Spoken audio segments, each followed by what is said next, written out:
जेनाखि स्कलारशिपनि फान्ड हरनाय स्टेट गभर्नमेन्टआव बे फान्डआ आनइउज्ड बाहायनाय जायाखै माने स्कलारशिपखौ जोंनि ट्राइबेल मानसिफोरनोहाय बेखौहाय राननाय जायाखै स' मानो बेफोरबायदि डिप्राइभ खालामदों आसाम गभर्नमेन्टआ बनसुनि बानजायनायाव दिनै मोनसे मोजां मोनसे जथुम्माया जानानै थाङो आरो बेजों लोगोसे जोङो कलेजनि माखासे स्टुडेन्टसफोरजों सावरायनायनि गेजेरजों दिनैनि नैबे जथुम्माखौ जोङो लानाय जादों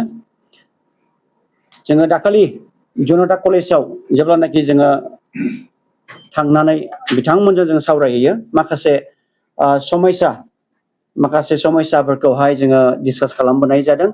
आरो बिथांमोननिखौ लानानैनो दिनैनि नैबे जथुम्माखौ जों लानाय जादों बिसेस दिनैहाय नैबे जथुम्मायाव नुजाफैनो हादों जोंनिनो जनता कलेजनि इउनियन बडिनिफ्राय नुजाफैनो हादों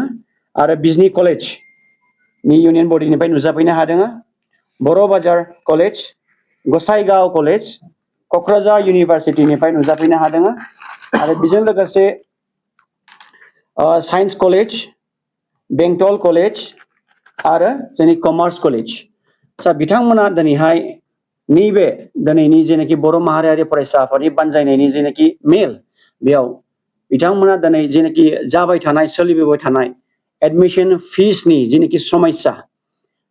बेखौ लानानै जों दिनैहाय गुवारैनो जों सावरायबाय आरो बेजों लोगोसे माखासे स्कलारशिपनि जेनाखि समस्या जानानै दङ बेखौ जोङो गुवारैनो जोङो सावरायदों जोबोद दुखुनांथाव बिथांमोना दिनैहाय जेनाखि समस्याफोरखौहाय भुगिनांनानै दङमोन बेखौहाय दिनै बिथांमोना दिनैहाय जोंनि सिगाङाव जों जयै जों सावरायबाय आरो बेखौहाय सलिउसनखौ माबोरै खालामगोन बेखौ जों जयै जों डिसकास खालामनाय जादों दा दाब दाब कलेजाव जों नुनो मोनदों दि माखासे फि स्ट्राक्चारफ्रा बिसोरो मा जादों कलेज टु कलेज आलदा आलदाखौ लानायखौ जोङो नुदों आरो दाख्लैनिफ्रायनो जेनाखि गभर्नमेन्टनि जेनाखि फि स्ट्राक्चार हरनाय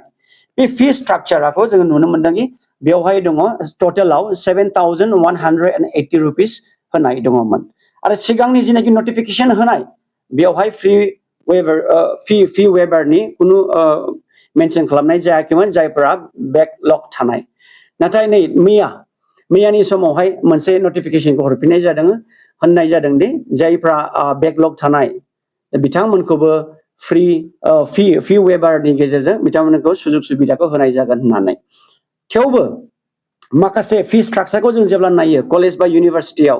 माखासे फिसफोरखौ जों नुयो एसे बारा लानायखौ जों नुनो मोनदों जेरैहाय एनरलमेन्ट फिसआव माबेबा कलेज बा इउनिभारसिटियाव जों नुनाय मोनदों बे 1,000 लानायखौ जों नुनो मोनदों आरो बेफोरबायदिनो माखासे इलेक्ट्रिसिटि बिलखौ इनक्लुड खालामफानाय नुदों चेयार मेन्टेनेन्स बेफोरबायदिखौबो जों इनक्लुड खालामनायखौ जोङो नुनो मोनदों माखासे डिजास्टार मेनेजमेन्ट बेफोरखौबो जों एसे माखासे फिसखौहाय जों लानाय मोनदों लाइब्रेरि फिस बेफोरखौ जों लानायखौ जों नुनो मोनदों दा बेनिखायनो जों दिनैहाय ज' सावरायनायनि गेजेरजों जों बेखौनो मोनसे मेसेज हरनो सानदों दि 50% जेनाखि वाइफ खालामबाय बिनिफ्रायबो आरो किसुमान परिमान जों लुबैनाया 100% बेखौ फ्रिखौ जोङो लुबैदों बाट गभर्नमेन्ट इउनिभारसिटि बा कलेजफ्रा जुदि हायाबाबो मोनसे मिनिमाल मोनसे चार्जेसल' बहायनानै लानो हायो नामा जों बेखौहाय जों खावलायनो जों सानदों जोंनि माखासे कलेज आरो इउनिभारसिटिनि माखासे अथ'रिटि बिथांमोनखौ जाहाथे हानाय बायदि फियाखौ गासैखौबो वेब खालामनानै होयो सिगां 2 बोसोरनि सिगां जेरैबायदि खालामबाय थादोंमोन आरो जुदि बायचान्सआव जुदि हाथाराबा बिथांमोनजों सावरायनायनि गेजेरजों मोनसे जास्ट बेखौ लाथारनांगौ स्मल एमाउन्ट बेखौ लानानै जाहाथे एडमिसनखौ होनानै होयो आरो बिथांमोना दिनैहाय जोंनो खावलायदों बुंदों बेफोरबायदि फिसफ्रा जुदि इयारलि जुदि बारायबाय थायोब्ला आरो बेफोरबायदिनो सेमेस्टार वाइसआव जुदि फिसफोरखौ लाबाय थायोबा एडमिशन फिसआ बेफोरबायदि 7,000 9,000 जुदि जालाङोब्ला मेक्सिमाम स्टुडेन्टसफ्रा ड्रप जागोन होननानै बिथांमोना दिनैहाय दुखु फोरमायदों आरो नंगौ माखासे रुराल एरियासफोरनि कलेजफ्राव जोङो नुनो मोनदों गोबाङानो दिनै न'निफ्राय हान्थिनानै फैयो बिमा बिफाफ्रा दिनैहाय डेलि वेजेस माथो बेसेबां खामायो 500 थाखा सोरबा 350 थाखा बेफोरबायदि खामायो दा बिथांमोना खावलायदों बेफोरबायदि जुदि फिसफ्रा जुदि बारायबाय थायोब्ला जों फरायनो हानाय नङा होननानै दा बेनिखायनो जों बर' माहारियारि फरायसा आफादनि जानानै जों खावलायो जाहाथे कलेज अथ'रिटिया बे सिरियास कनसार्नखौ एसे इन डेप्थ जाहाथे स्टाडि खालामो आरो फरायसाफोरनि थाखाय मोनसे सुजुग सुबिदाखौहाय जाहाथे खालामनानै होयो आरो मोनसे सिरियास कनसार्नआ जाहैबाय स्कलारशिप जोंनि माखासे जिनाखि ट्राइबेलफोरनि जिनाखि स्कलारशिप होनाय बियो मानि थाखाय बन्द जानानै दङ बेखौ जोङो नुनो मोनदों जेब्लानाखि मानाव गेदेर जोंनि मानगोनां एमपि बिथाङा जेब्लानाखि बुंदों कुइसन सोंदों पार्लियामेन्टआव सेन्ट्रेल गभर्नमेन्टआ मा आसाम गभर्नमेन्टनो जोंनि माखासे स्कलारशिप ट्राइबेलफोरनि स्कलारशिपखौ हराखै नामा होननानै जोंबो नुनो मोनदों सेन्ट्रेल गभर्नमेन्टनिफ्राय स्कलारशिपनि जिनाखि रां फान्ड बेखौ स्टेट गभर्नमेन्टआ रेगुलार हरनाय जादों होननानैहाय नाथाय 25-26 इयारनि फाइनान्सियेल इयाराव बेयाव सेन्ट्रेल गभर्नमेन्टनिफ्राय फैसाखौ हरनायखौ नुवाखै जेब्लानाखि फैसाखौ हरनायखौ नुवाखै अब्ला सोंथिया ओंखारदों मानि थाखाय फान्डिंखौ हराखै आरो मानो बन्द खालामदों बाव जाहैबाय सेन्ट्रेल गभर्नमेन्टनिफ्राय मोनसे रिप्लाइखौ होदों बेनो जाहैबाय जिनाखि स्कलारशिपनि फान्ड हरनाय स्टेट गभर्नमेन्टआव बे फान्डआ आनइउज्ड बाहायनाय जायाखै माने स्कलारशिपखौ जोंनि ट्राइबेल मानसिफोरनोहाय बेखौहाय राननाय जायाखै स' मानो बेफोरबायदि डिप्राइभ खालामदों आसाम गभर्नमेन्टआ ट्राइबेलफोरा मा मानसि नङा नामा ट्राइबेलफोरा मा स्टुडेन्टस नङा नामा जोंहा सन्देह जादों जोंनि फैसाखौ जोंनि जेनाखि मोन्थाय जोंनि स्कलारशिपनि फैसाखौ नन एसटिनो नन ट्राइबेल्सफोरनो राननानै होदों नामा बा आसाम गभर्नमेन्टआ दिनै बे स्कलारशिपनि जेनाखि फान्ड बे फान्डखौ गुबुन स्किमाव बाहायदों नामा जोंनाव सोंलु ओंखारदों दा बेनिखायनो जोङो खावलायदों आसाम गभर्नमेन्टखौ जाहाथे नोंथांमोना जिनाखि सात्र स्टुडेन्टसफोरनि जिनाखि मोन्थाय मोननांगौ दङ जिनाखि स्कलारशिप जिनाखि फान्डिं खालाम हरनाय सेन्ट्रेल गभर्नमेन्टनिफ्राय जाहाथे बे फान्डिंखौ बे स्कलारशिपखौ विथ इमिडियेट इफेक्ट जाहाथे राननानै होयो जों नुनो मोनदों 26-27 नि जिनाखि स्कलारशिप बियो फैदों 175 crores बियो दंफैयो 20 जुलाइआव रिलिज जादों बियो 20 जुलाइ 2026 आव रिलिज जानाय दा बेनिखायनो जों खावलायो स्टेट गभर्नमेन्टखौ जाहाथे जेसेबां हायो एसेबां थाब बे स्कलारशिपखौ जाहाथे जोंनि ट्राइबेल स्टुडेन्टसफोरनो जाहाथे राननानै होयो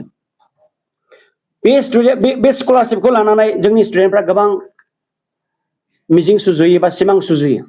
आरो गोबां रेहायखौ मोनो दा बेनिखायनो जोङो खावलायो जाहाथे जों ट्राइबेलफ्रा बेफोरबायदि प्रिभिलेजनिफ्राय जाहाथे डिप्राइभ जानाङा आरो जों बर' माहारियारि फरायसा आफादा बेफोरबायदि इस्युनि थाखाय अरायसम जों स्ट्रंलि जों गसंथागोन आरो बेफोरबायदि जेनाखि फान्डखौ आनइउज खालामनाय बेफोरखौ फान्डखौ जुदि गुबुनाव डाइभार्ट जुदि खालामनोब्ला बेफोरखौ जों कन्डेम जों खालामो आरो जों बर' माहारियारि फरायसा आफादजों लोगोसे बेबायदिनो गोबां कलेजनि स्टुडेन्टसफोर जेरैबायदि कनसार्न जेरैबायदि इस्युसफोरखौहाय दिनैहाय रायथिनानै होबाय स्टेट गभर्नमेन्ट बा सेन्ट्रेल गभर्नमेन्टआ जुदि थाबैनो जुदि आखायाव जुदि लायाबा प्रब्लेमफोरखौ जुदि सल्भ खालामनानै जुदि होआबा बिनि अल्टारनेट बेबस्थाखौ जों लालांबाय थागोन जों दिनैहाय इन डेप्थ जों डिसकास खालामनाय जादों आरो बेखौ प्रेक्टिकेलि जों मेमरेन्डामनि गेजेरजों जों बेखौहाय जों रायफोदगोन आरो बेजों लोगोसे जेरैबायदि टाइमलाइन होनाय बायदियै जुदि मावफुङाब्ला अब्ला जों बेलेग बेबस्थाखौ जों लानांगौ जानानै फैगोन आरो बेजों लोगोसे जोङो बिटिसि गभर्नमेन्टखौ जोङो खावलायनो सानदों दिनैहाय बिजनि कलेज बेबायदिनो साइन्स कलेज क'क्राझार इउनिभार्सिटि बिथांमोना फोरमायदों माखासे ट्रान्सपर्टेशननि थाखाय समस्या जानायनि थाखाय गोबां छात्रफ्रा दिनैहाय जेरैबायदि 70% बा 75% एटेन्डेन्स नांगौ बेखौहाय बिथांमोना दिनैहाय मोननो हाया होननानै दा बेनिखायनो जोङो खावलायो जोंनि माखासे बिटिसि गभर्नमेन्टनि ट्रान्सपर्टनि जेनाखि इनचार्ज बिथां EM सार नोंथांखौ जोङो खावलायो आरो बेजों लोगोसे मानाव गेदे जोंनिनो बिटिसिनिनो चिफ सार नोंथांखौ जोङो खावलायो जाहाथे बेफोरबायदि सिरियास इस्युखौ थाबैनो सल्भ खालामनानै होयो आरो जाहाथे जोंनि माखासे जेनाखि फरायबाय थानाय जोंनि सात्रफ्रा जाहाथे बेफोरबायदि समयसानि थाखायहाय जाहाथे ड्रप आउट जानाङा बेफोरबायदि समयसानि थाखायहाय जाहाथे एटेन्डेन्सफ्रा जाहाथे खम जानाङा बेनिखायनो जों खावलायो जेरैबायदि बबे रुटजोंहाय ट्रान्सपर्टखौहाय एभेलेबल खालामनानै होयोबा स्टुडेन्टसफोरनि थाखाय सुबिदा जागोन बेखौ नायनानै जाहाथे थाबनो एरेन्ज खालामनानै होयो बर' माहारियारि फरायसा आफादनि जानानै जों बेखौनो खावलायबाय